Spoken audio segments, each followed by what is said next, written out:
September 23, 2010. The last corporate-owned Blockbuster store in Bend, Oregon, powers down its neon sign for the final time.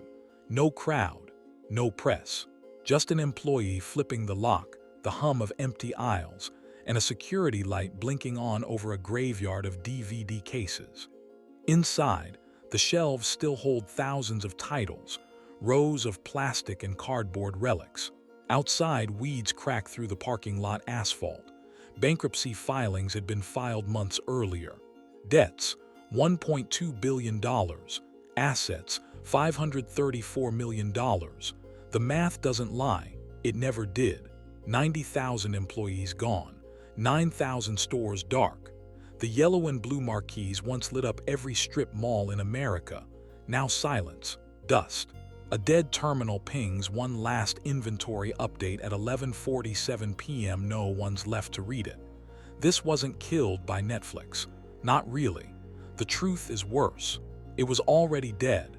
It just hadn't stopped moving yet. It mattered because it promised invincibility. Blockbuster wasn't just a store. It was a ritual. Friday night. The family car. The scramble for the last copy of Titanic. The smell of carpet and plastic and anticipation. At its peak, 60,000 employees, $6 billion in annual revenue. A brand so dominant, Hollywood studios paid them to feature new releases up front. They didn't rent movies, they controlled access. They held culture hostage for $3.99 a night plus late fees. That power corrupted the vision. They stopped seeing customers. Started seeing balance sheets with legs. The fall isn't tragic because it happened. It's tragic because no one inside believed it could. If you think this is about DVDs versus streaming, you're already at risk. The real killer hides in plain sight. It's the moment success becomes its own alibi. But what they didn't know was already rotting inside. The franchise model they'd built their empire on was a time bomb set to detonate the moment trust frayed. Blockbuster didn't sell stores. It sold the illusion of control. To franchisees, it promised autonomy. To customers, it promised certainty. To Wall Street, it promised predictability. All of it was a lie propped up by late fees. $800 million in 2000 alone, nearly 16% of revenue. That wasn't profit, it was extraction. They trained an entire generation to dread the return counter, to resent the fine print. But they didn't see the resentment, they saw cash flow. And they doubled down. The model required scale to survive. More stores, more inventory, more fees. But scale demanded uniformity, centralized decisions.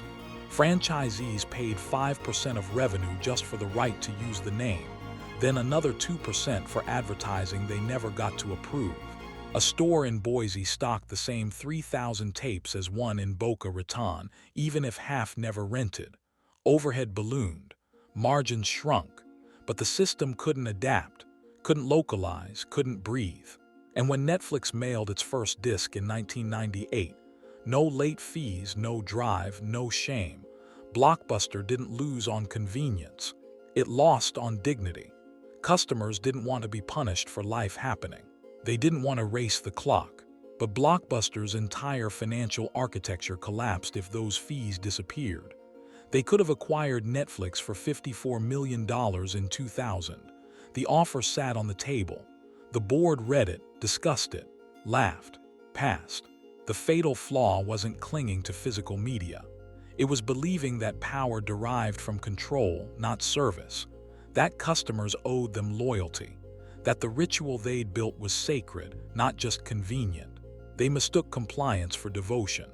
They built a fortress on sand, 9,000 stores deep, and assumed the tide would respect their signs. The empire wasn't brought down by technology. It was hollowed out long before by a model that prioritized extraction over experience, uniformity over adaptation, fear over freedom. The first store opened in 1985. The last breath came in 2010, but the heart stopped beating the day they decided late fees were non-negotiable. April 2004, Dallas. The corporate campus buzzes with the kind of energy reserved for resurrection. Blockbuster stock trades at $6.27, down 78% in 3 years, but management sees light. They've just announced total access. The press release calls it a revolutionary step forward. The truth? It's a surrender dressed as innovation.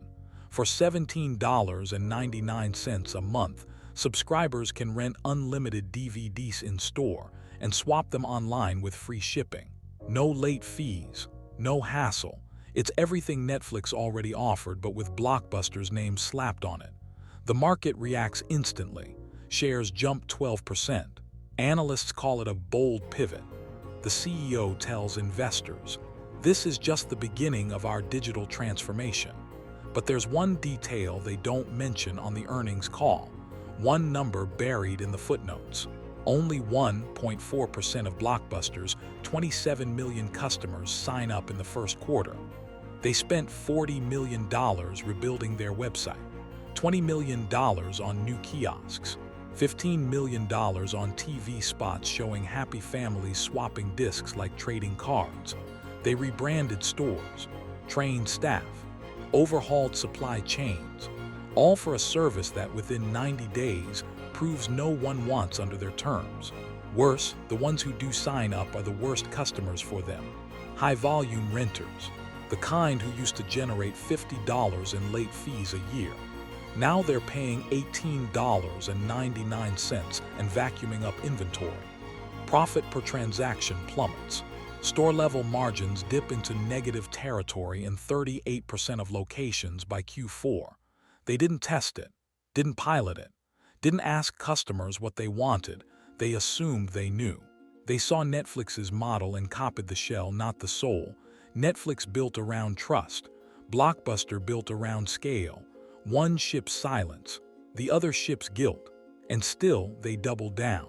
By 2005, total access consumes 40% of digital spend.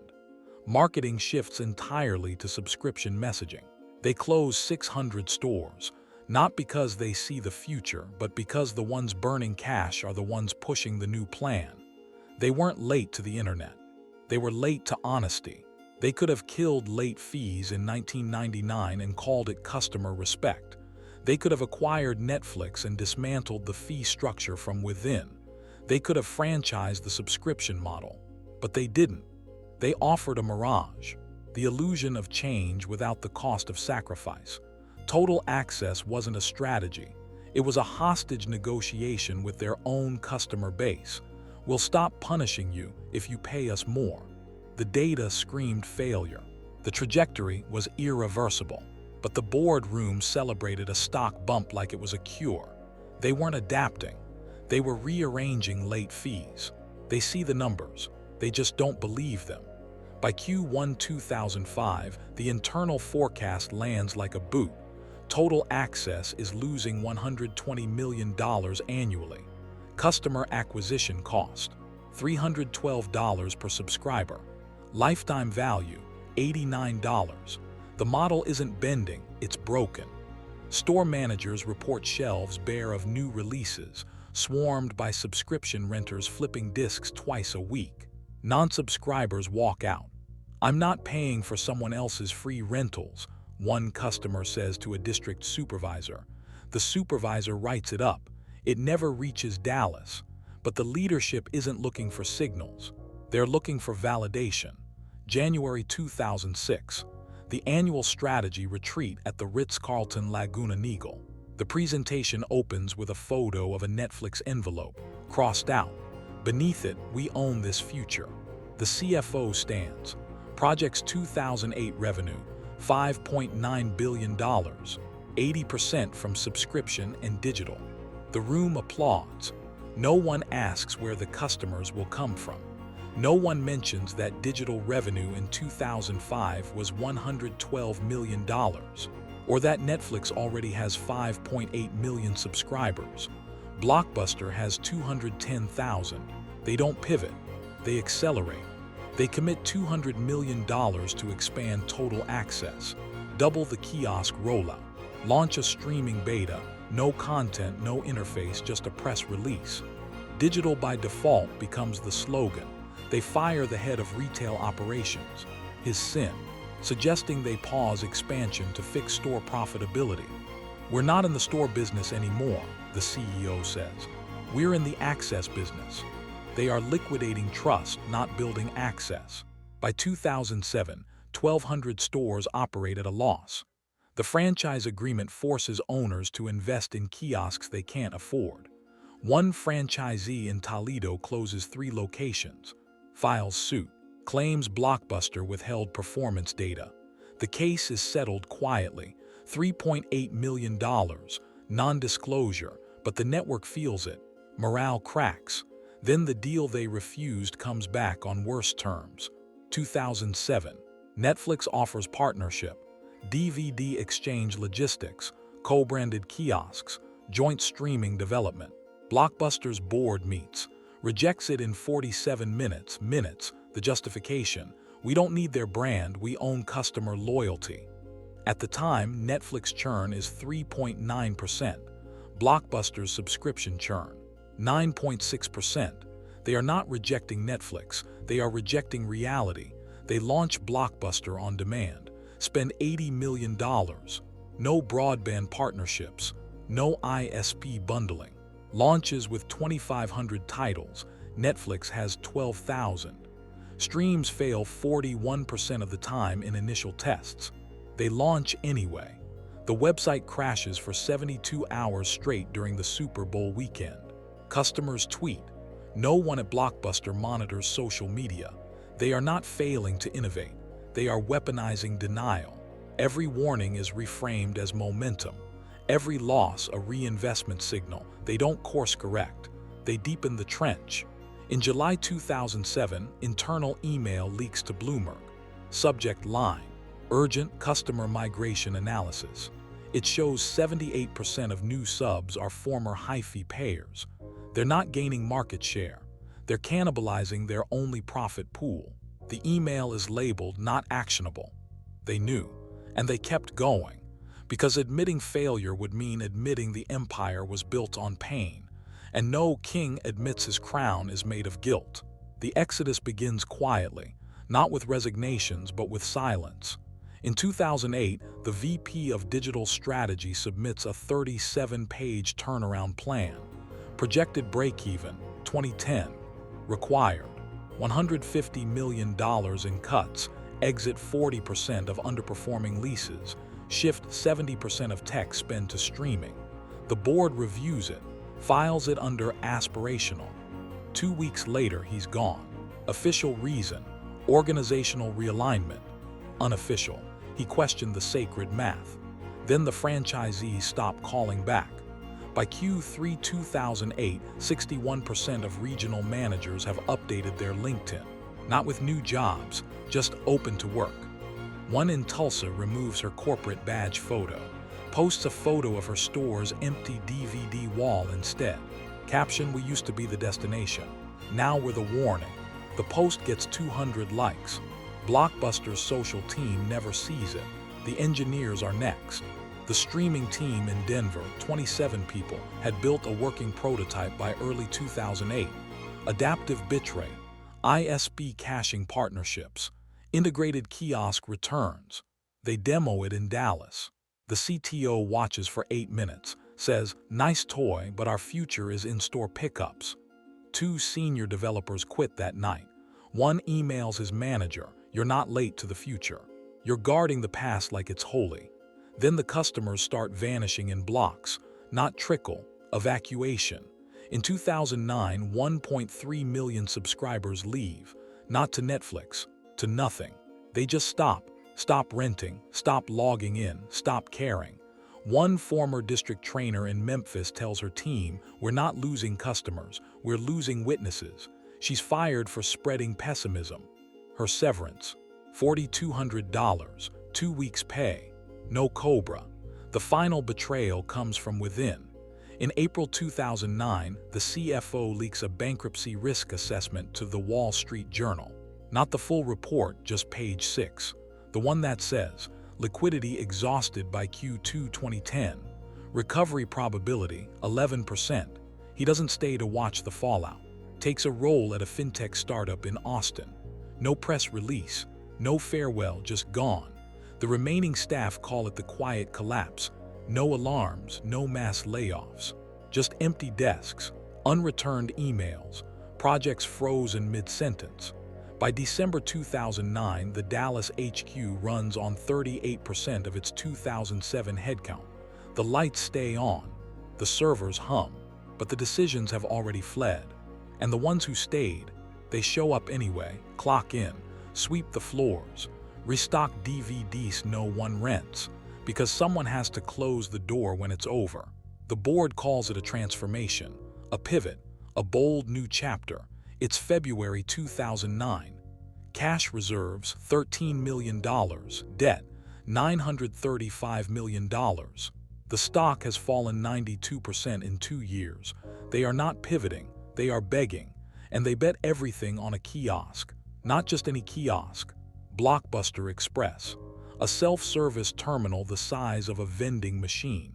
3,000 units ordered. $250 million committed. Installation begins in Walmart parking lots. Not inside, outside, where rain warps the touchscreens and vandals kick the return slots. The CEO stands in front of investors. Projects 20% market capture by 2011. Claims the kiosk delivers the Blockbuster experience without the overhead. He says it like it's innovation. It's surrender. They pour $180 million into the machines by June 2009. 847 deployed. 412 broken within 90 days. Repair costs exceed revenue 3 to 1. The software can't sync with the main inventory. Customers insert credit cards. Get no movie, no refund. Just error code 7F. Meanwhile, the website goes dark for 78 hours in August. No streaming. No account access, just a white screen with a spinning wheel. Millions try to return digital rentals. Can't. Late fees accrue. $2.3 million in automated charges on a dead platform. They don't pause the billing. They double down. In October 2009, they announce Blockbuster On Demand *, a streaming service. Launched with 2,900 titles. Netflix has 120,000. Hulu just signed exclusive deals with NBC and Fox. Blockbuster's catalog is mostly B-grade sequels and expired studio deals. No originals, no partnerships, no bandwidth agreements. They spend $44 million advertising it. A Super Bowl ad, $3.2 million for 30 seconds. Features a man running through a burning building to return a DVD. Tagline: some things are worth the risk. No mention of streaming. The service peaks at 147,000 users, 11 days after launch, then declines every day after. By January 2010, they've laid off 500 corporate employees. Not all at once, in waves of 17, 23, 9, like they're afraid to admit the scale. The remaining execs move from offices to cubicles, then to the cafeteria. One night, a junior accountant finds an invoice, $1.7 million for a brand synergy retreat in Scottsdale, scheduled for March 2010. He forwards it to the CFO, gets no reply. The retreat happens anyway. 18 executives, 3 days, golf. Keynote on reimagining physical media. They return to Dallas on March 12. The stock opens at $0.11. The lights are still on, but the company is already gone. September 23, 2010.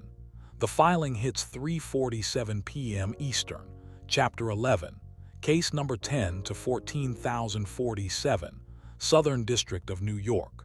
$917 million in liabilities, $935 million in debt, $8 million in cash, not enough to cover 3 months of interest. The stock drops to $0.07, then $0.03. By close, it trades for less than the paper of the original 1985 prospectus. 94 stores remain open, 55,000 employees still on payroll, but no one gets a full check after this date. Wells Fargo seizes the domain name *blockbuster.com* the next morning, auctions it 17 days later, sold for $450,000. No bidding war. One offer, the kiosks, 612 still operational. Most in gas stations, strip malls, the backs of convenience stores where no one goes. Average revenue per unit, $11.37 per day. Netflix passes 16 million subscribers the same week. Revenue, $3.5 billion annualized. Blockbuster's final quarterly report shows $217 million in late fees, 34% of total income. They died charging for something no one wanted. On October 1, 2010, 50 corporate employees report to HQ, not to work, to pack boxes. The building will be vacated in 14 days. Landlord files for back rent, $2.1 million. The last video is rented at 8:19 p.m. in Anchorage, Alaska. A copy of The Blind Side *, returned on time, no fee. For the first time in 25 years, a Blockbuster store closes without billing anyone. The system shuts down at 11:59 p.m. No alarm. No final transaction. Just silence. The servers powering the streaming service are deactivated September 24, 2011. 1 year to the day after the filing. Customer data wiped. Rental histories erased. 1.3 million active accounts gone. The corpse is cold. The machine has stopped. Cause of death. Blockbuster bled out from a self-inflicted wound, killing its own future to protect a revenue stream built on customer resentment. Late fees weren't a symptom. They were the disease. The franchise model demanded them. The corporate structure depended on them. The stock price inflated on the back of them. $217 million in the final quarter extracted, not earned. A tax on forgetfulness, defended as policy, weaponized as profit. But Netflix didn't kill Blockbuster. Redbox didn't kill Blockbuster. Not even the internet killed Blockbuster. Blockbuster killed Blockbuster. They had the first mover advantage in streaming. Launched in 2007. Had the brand, had the distribution, had the capital, until they burned $5.9 billion in market value chasing the ghost of 1998. They passed on buying Netflix for $50 million in 2000. The board reads the offer, laughs, passes. In 2007, they could have owned 49% of YouTube for less than their annual late fee audit budget. They didn't even attend the meeting. The cancer was not disruption. It was denial. Denial that convenience beats ownership. Denial that trust beats policy. Denial that a business built on punishing customers cannot survive when punishment becomes optional. They didn't fail to adapt. They refused to stop hurting the people they called loyal. Manner of death, suicide, self-inflicted, preceded by decades of deliberate choices. Final blow delivered by their own hand. If you take one thing from this corpse, it's this. Revenue built on resentment is not revenue, it's a hostage situation. And hostages don't renew subscriptions. They wait for rescue. Blockbuster didn't lose customers to Netflix. It delivered them. Box by red box, late fee by late fee, they trained millions to hope for their failure. They thought loyalty was enforced by fines. They confused compliance with commitment. But loyalty is a contract of trust. Break it once and customers flinch. Break it every quarter for 20 years and they pray for revolution. The moment Netflix said, no late fees, they weren't offering convenience. They were offering dignity. And millions chose dignity over fear. That's the scar this autopsy leaves. If your business model requires your customer to feel foolish, guilty, or trapped to generate profit, then your profit is not sustainable. It's extortion with a receipt. You don't need disruption to die. You just need someone kinder to show up and mean it. No amount of branding, no army of stores, 9,000 strong, can armor a company against the slow erosion of goodwill. Blockbuster had every advantage except the one that mattered, moral authority. They could have led the future. Instead, they mortgaged it to protect a system that punished their own success. The lesson isn't about technology, it's about power. Who holds it, who abuses it, and who pays when it's finally taken away. If your customers celebrate your downfall, you didn't get disrupted. You got what you deserved. Another empire once stood unchallenged. Another name everyone trusted until they didn't. The collapse wasn't sudden, it was earned. The next autopsy is already in motion. Subscribe. You won't know the wound until it's too late.